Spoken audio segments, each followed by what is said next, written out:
today because apparently every single member of this one particular shift are handicapped or something. I don't know. But, well. Meanwhile, a lot of people are starting to notice, inconsistencies with things we've seen versus things that are being listed as appearing. And I'm like, don't fall for it. RTD does this stuff. I'm not kidding. The guy literally will have you looking at your left hand while he's doing things with his right, shall we say. And he's very good at this. It's the magician's trick, the prestidigitation of being the showrunner. Moffat did this a few times as well. They'll have you looking in one direction and then scratching your head while meanwhile, they're off doing something you're not going to expect. So that's why I said, well, what does Stephen King have to do with Doctor Who? Besides, why don't you just ask me what my favorite band is, my favorite song is from the last 50 years? Because I don't know if I could nail down one particular book that would be my favorite by Stephen King, but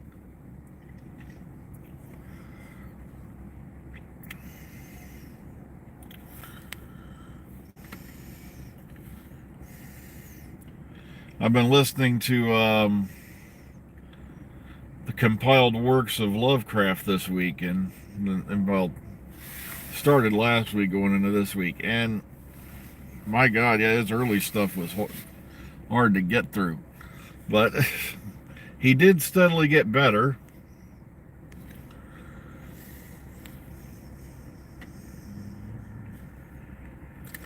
But okay, yeah, back to Doctor Who.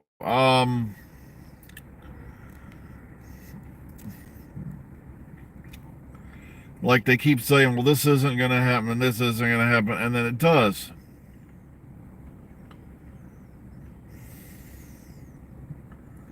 I don't know what's going on with the ads because I don't set them. I just leave it run. So I don't know why. Yeah, it is getting ridiculous on YouTube because now instead of the skip ad button, you're going to get this, your video will start shortly. And I'm like, you dirty bastards. They did it on purpose because half the time, or no, sorry, 90% of the time, people were not watching the ads. Just hit the skip button. And also, if you're crazy enough, you can put stuff on your computer where you're not going to see any ads. Such as uBlocker or things like that. That's why I die laughing when they have, watch this movie free with ads. I can sit there and watch that movie all day, and guess what? No ads. So,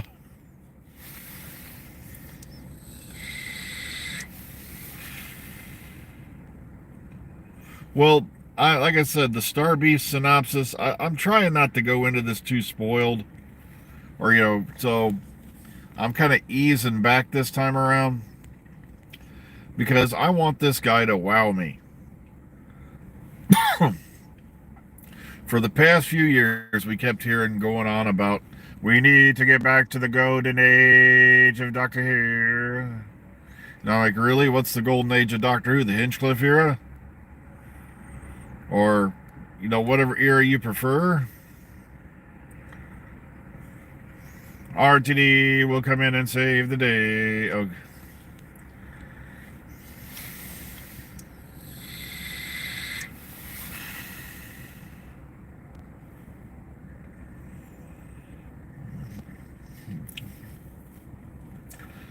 So, like I said, if you've read the comic, like I said, I'm assuming they are going to throw some, they're going to have to adapt the comic to the different Doctor plus they're going to throw a few curveballs in there. So if you have read the comic, you don't know necessarily what's going to happen.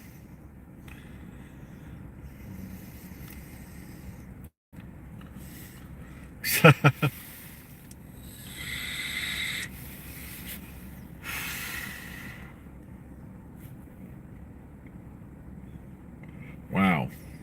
It's a balmy 41 degrees. I was just double checking.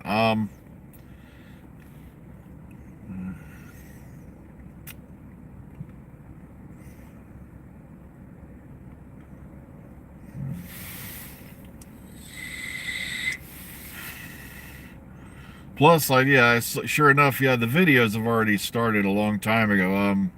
Matter of fact, another one of the guys who draws himself as a cartoon and thinks he's clever, um, and he's like Doctor Who, ho hum, and all that. And I'm like sitting there going, wait a minute, weren't you one of the ones who was, I have to go double check, but weren't you one of the ones that was, complaining that you needed RTD back and you needed a white male doctor back and all this other stuff, and now that you're getting it, you're like, huh. So, just kind of shows you that there's nothing that's ever going to satisfy these guys. It's just, they need something to complain about to boost the algorithm.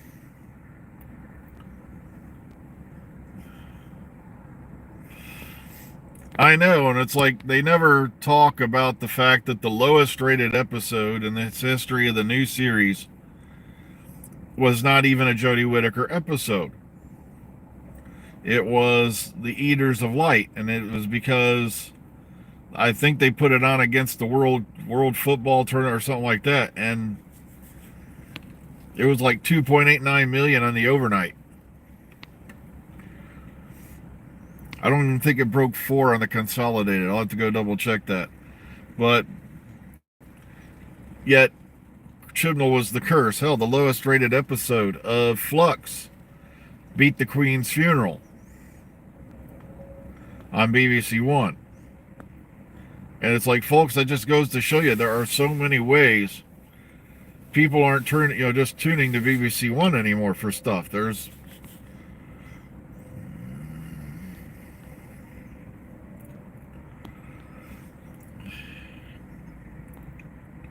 And like I said, I don't blame Capaldi. I don't blame Moffat for all that happening. The fact is, the ratings started dropping steadily from, if you go look at the charts, from the Matt Smith era on. And what it was, I think, more than anything, was the split seasons, skipped years. You can't have that.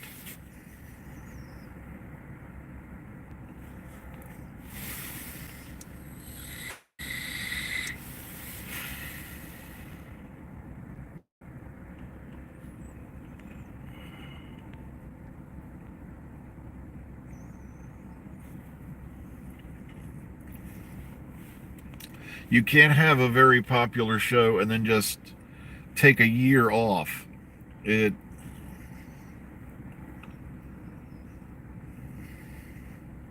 Are you kidding? I'm the doctor that doesn't exist, guys. Come on. I don't see myself as a big fan. Heck, yeah, I think I could probably even start putting up some stuff with BBC content in it again. I probably won't get striked now.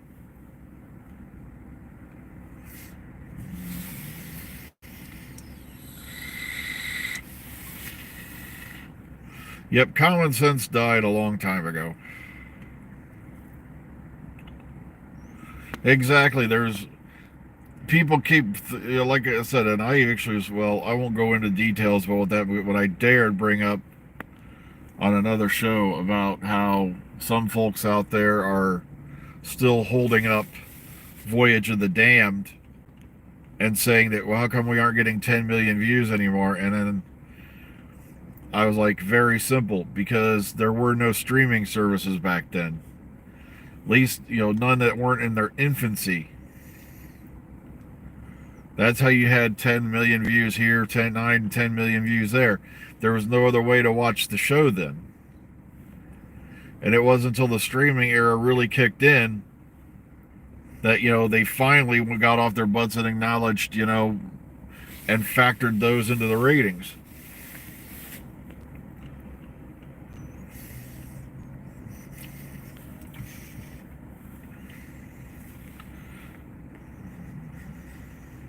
Yeah, Children in Need coming up this Friday. Be sure to keep your eyes out for that.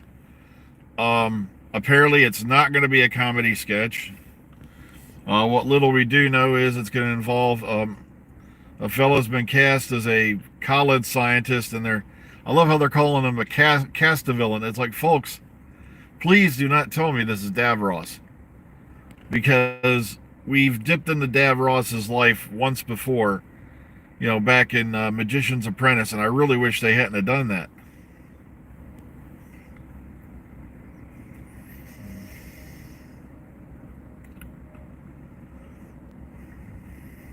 Well, yeah, they have to rip on anybody who isn't the norm. Plus the fact that if they don't rip on stuff, they lose their viewers.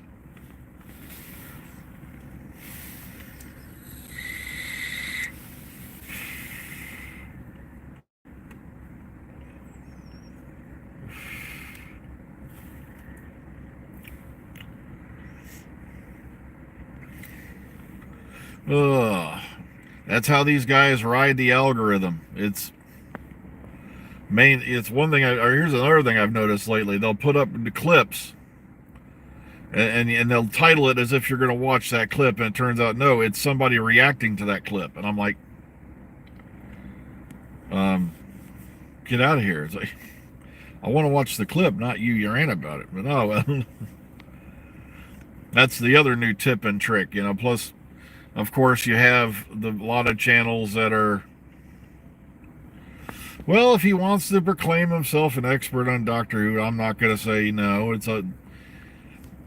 Just don't be too surprised when you get stumped, because I had a lot of people claiming that, and I remember, because I never heard the end of it, because one of my cast members, who probably knew more about Doctor Who in his sleep than I ever will, went on to another show and stumped the crap out of the host.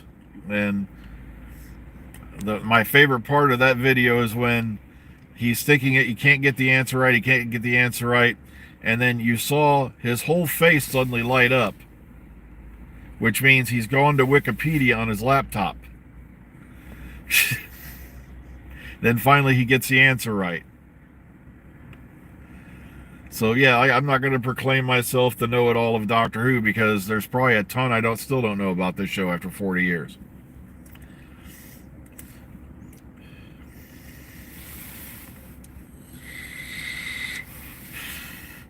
Yeah, a lot of reaction videos now are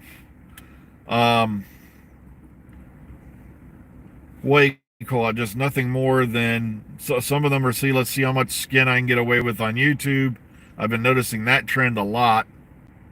Suddenly, people are wearing strapless dresses and things like that, plunging necklines that seem to be diving for the Titanic. And then, of course, we're just showing clips and talking about it, but if you go to our Patreon page, you can see the whole thing.